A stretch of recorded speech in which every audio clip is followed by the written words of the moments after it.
Scoot versus Miller. Oof.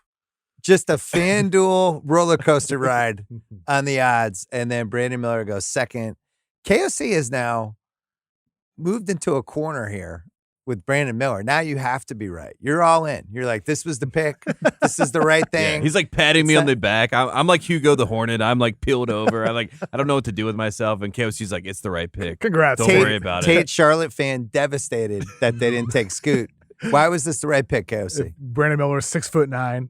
He provides playmaking. Scoot Henderson is 6'2". He's a target on defense. He's an iffy shooter. Brandon Miller is a knockdown shooter. So I think for Charlotte, we talked about this in your part too.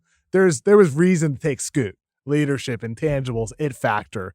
He was described as ultra competitive. Yes, but Brandon Miller, now they have two big primary playmakers. They have versatility. Miller can still push ball off the ball and kind of like unleash his ability off screens and spot ups and relocating and cutting. Tate's still not excited. No, I'm excited. I'm turning around. I'm trying to turn around. You think KOC was working on you for 3 hours? Well, I mean, like for you, Tate, with Miller and now Ball together, and now you get Mark Williams, rim protector. You hope you bring back PJ Washington in this situation. You gotta bring him back. They can play these 35 wins. Jumbo lineups.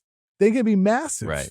I like being big, you know what I mean? I like the backcourt, and I like the idea of a 6'7" point guard, a 6'9" shooting guard. That's enticing. There's reasons to be excited about Brandon Miller. And honestly, I want to be excited about Brandon Miller. I just had fallen in love with Scoot. Like you talked about that competitiveness. I like the birth certificate idea. You know what I mean? There was a lot going on for Scoot Henderson, but Brandon Miller, Muggsy Bogues said he was the pick. I'm going to ride with Muggsy. I think it was the right pick. Tate, I don't believe any of this.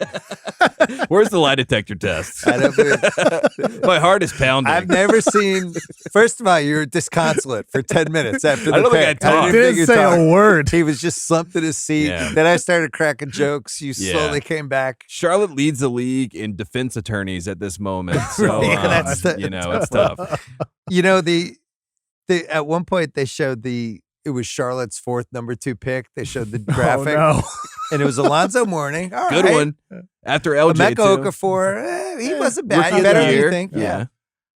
Michael Kidd-Gilchrist didn't work out that well. And then and Brandon Miller. And I think I could see the fear in Tate's eyes. And I had to make the 1-for-4 joke. But I guess we'll find out. I would have taken Scoot. I just feel like he's got the it factor. What's fun about, as an NBA fan, this was a much more fun scenario, right? Because Portland has to take him at 3, but he makes no sense on the roster they have. Like literally the last thing they needed was a 6'2". I need the ball guards. They have Dame, they have Simons, got Shaedon Sharp there. He's, he can't legally drink. Scoot can't legally drink. Dame's going to be 33, and I think the feeling around the league, I'm sure you've heard this, is if this is the direction this goes, watch out for Dame. Windhorst said that on my podcast on Tuesday. So now the Dame watch is on, KOC. Yeah, absolutely. I mean, like I'm almost surprised nothing happened big tonight out of nowhere as soon as Scoot was the pick. But I think we're at a point now where you have all those guys, not just the youth, but the lack of size in the backcourt. I mean, you can't win many games with Damian Lillard and Scoot Henderson and Anthony Simons. And Shaedon Sharp has some length and athleticism, but it's not like he's 6'8", 6'9". Don't forget about Nurkic's complete lack of rim protection and any sort of defensive ability at all. He's a dead weight right now at the center position for Portland. Like, if they're going to keep Dame, they need to improve the center spot, but they're still small in the backcourt.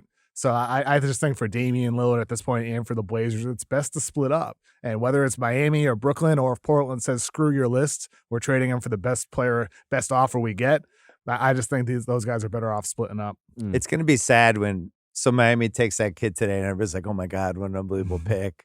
Heat culture.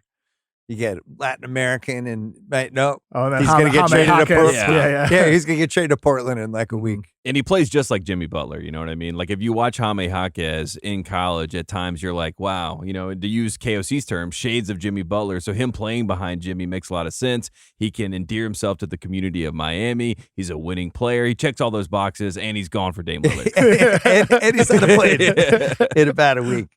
So this worked out great for Scoot. Does, yeah. Because now he goes to Portland. I would guess probably going to trade Dame for either to Brooklyn or Miami or some mystery team and be like, all right, here we go. We got all the young guns now. We're going to keep Simons. We're going to keep Sharp. We got Scoot. They also got Chris Murray. That's their pick at 23. That just came in as we record. Interesting. Who was the 22nd pick, just out of curiosity? Dariq Whitehead to the Nets. Oh.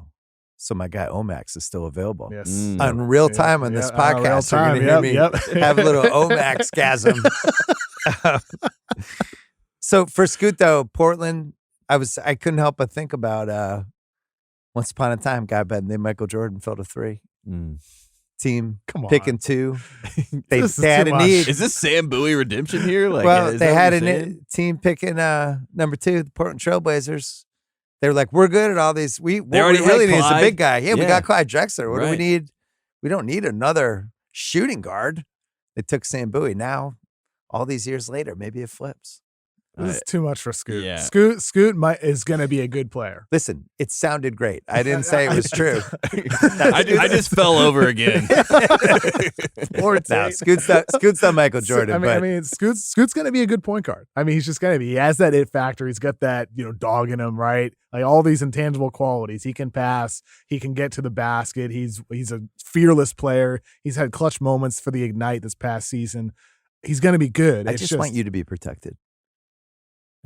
Just leave an open mind for the Scoot ceiling. I mean, there's a chance. I don't want you to just say this is a 3-floor house. There's a chance. There's a chance. Okay. There's a chance. So you're saying there's a chance. He's saying there's a 3-person draft. You know what I mean? And Scoot just was 3rd for him. There is a chance, but there's also a chance like Amen and Osar Thompson are both better.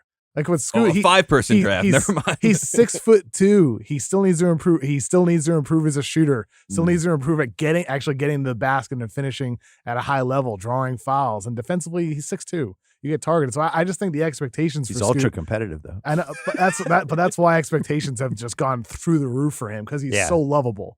So I hope he reaches those expectations, but like temper them a little bit. Did you like the grill? That's a good question. When I saw the grill and I saw the flash, I was saying to myself, I feel like I like his moxie. I like the confidence. I like that he thinks he's the number 1 pick. A lot of times you want a guy that thinks he's supposed to be the number 1 pick.